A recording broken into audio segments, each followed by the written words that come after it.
Hello everyone. আপোনালোক সকলোকে আকবা আদৰণি জনাইছো আসামিজ কিচেন চেনেললৈ। আজি আপোনালোকৰ ওচৰলৈ লৈ আহিছো সহজতে আৰু কম বস্তুৰে বনাব পৰা এটা পোলাও ৰেচিপি। আশা কৰো আপোনালোকে ৰেচিপিটো ভাল পাব। তেনেহলে ভিডিওটো ষ্টাৰ্ট কৰাৰ আগতে আমাৰ চেনেলটো যদি আগতে সাবস্ক্ৰাইব কৰা নাই, সাবস্ক্ৰাইব কৰিবলৈ ৰিকুৱেষ্ট কৰিলো আৰু আগলৈ আমাৰ চেনেলত দিয়া ভিডিওবোৰৰ নটিফিকেশন পাই থাকিবলৈ বেল আইকনটো প্ৰেছ কৰি দিব। এয়া পোলাও বনাবলৈ মই বাসমতি ৰাইচ লৈছো। মই এইটো কাপেৰে 2 কাপ চাউল লৈছো। চাউলখিনি ভালদৰে ধুই লৈছো। আপোনালোকে বাসমতি চাউলৰ ঠাইত যিকোনো চাউল ইউজ কৰিব পাৰে। এতিয়া চাউলখিনি এটা এনেকুৱা ফুটা ফুটা থকা খৰাহিত লৈ লৈছো। এতিয়া চাউলখিনি আধা ঘণ্টামান সময়ৰ কাৰণে খৰাহিটোত এইদৰে থৈ দিম যাতে চাউলখিনিৰ পানীখিনি গৈ জৰজৰীয়া হৈ পৰে। অলপ ফেনৰ তলত থৈ দিবও পাৰে। এয়া আধা ঘণ্টা সময় পিছত চাউলখিনি ধুনীয়া জৰজৰীয়া হৈ পৰিছে। চাউলখিনি একেবাৰে শুকাই নগলেও হ'ব। এতিয়া চাউলখিনি এটা ডাঙৰ বাচনত লৈ লৈছো। এতিয়া চাউলখিনি অলপ মছলাৰে সানি লম। এয়া আধা চামুচ গৰম মছলা লৈছো। ইয়াৰে এভাগ মছলা দি দিছো আৰু বাকিখিনি থৈ দিছো। এইখিনি আমি পিছত ব্যৱহাৰ কৰিম। হালধি গুড়ি এচিকুট দিছো। হালধিটো অপচনেল হয়, আপোনালোকে ভাল নাপালে নিদিবও পাৰে। এচামুচ চেনি দি দিছো আৰু এয়া আধা চামুচ ঘি দি দিছো। এতিয়া এইখিনি ভালদৰে সানি ল'ব লাগিব। আপোনালোকে ঘি ভাল নাপালে ৰিফাইন তেল ইউজ কৰিবও পাৰে।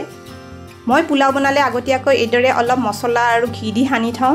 এনেদৰে সানি থলে পোলাওখিনি খাবলৈ খুব সোৱাদ লগা হয়। এইখিনিতে এটা ৰিকুৱেষ্ট কৰিলো, ভিডিওটো চাই যদি ভাল পাইছে লাইক আৰু শ্বেয়াৰ কৰিবলৈ নাপাহৰিব। ইয়াত আপোনালোকক জনাব খুজিছো যে আমাৰ এই চেনেলটোৰ এটা ফেচবুক পেজো আছে। ডেসক্ৰিপচনত লিংকটো পাই যাব। আমাৰ আপডেটবোৰ পাই থাকিবৰ বাবে ফেচবুকৰ পেজটো লাইক কৰি থব।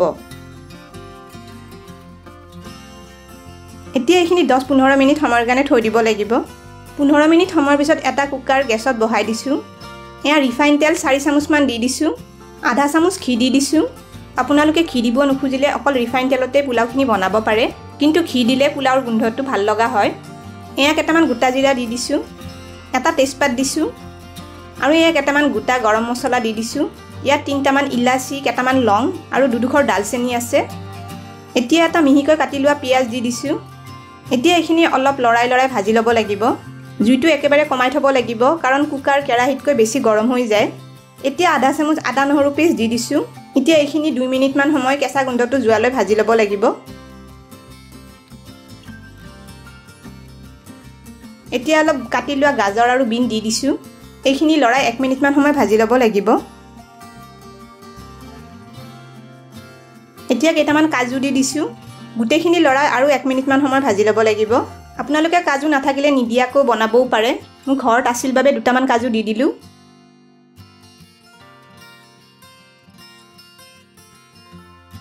এতিয়া মছলা সানি থোৱা চাউলখিনি অলপ অলপকৈ দি দিছো। এতিয়া চাউলখিনি এইদৰে লৰাই লৰাই 2 মিনিটমান সময় ভাজি ল'ব লাগিব।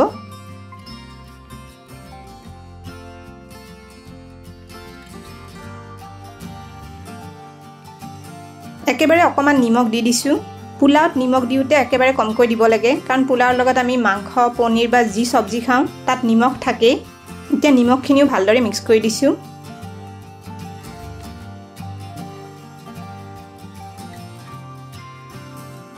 এতিয়া আমি বাকি থকা আধা চামুচ গৰম মছলাৰ বাকিখিনি দি দিছো।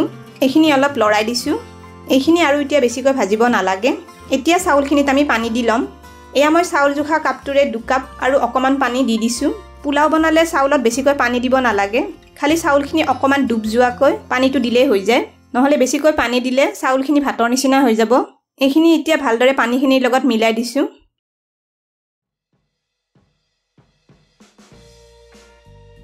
এয়া চাওক চাউলখিনি অলপ অলপ ডুব যোৱাকৈ দিছো। এতিয়া কুকাৰৰ ঢাকনিখন লগাই হাই মিডিয়াম ফ্লেমত 2টা হুইচেল আহিলে গেছটো অফ কৰি দিব লাগিব। কুকাৰৰ ভাপটো নিজে নিজে ওলাই যাব দিব লাগিব। এয়া 5 মিনিটমান পিছত দেখিছেনে কুকাৰৰ ভাপটো নিজে নিজে ওলাই গৈছে। এয়া আমাৰ পোলাওখিনি ধুনীয়াকৈ হৈ গৈছে।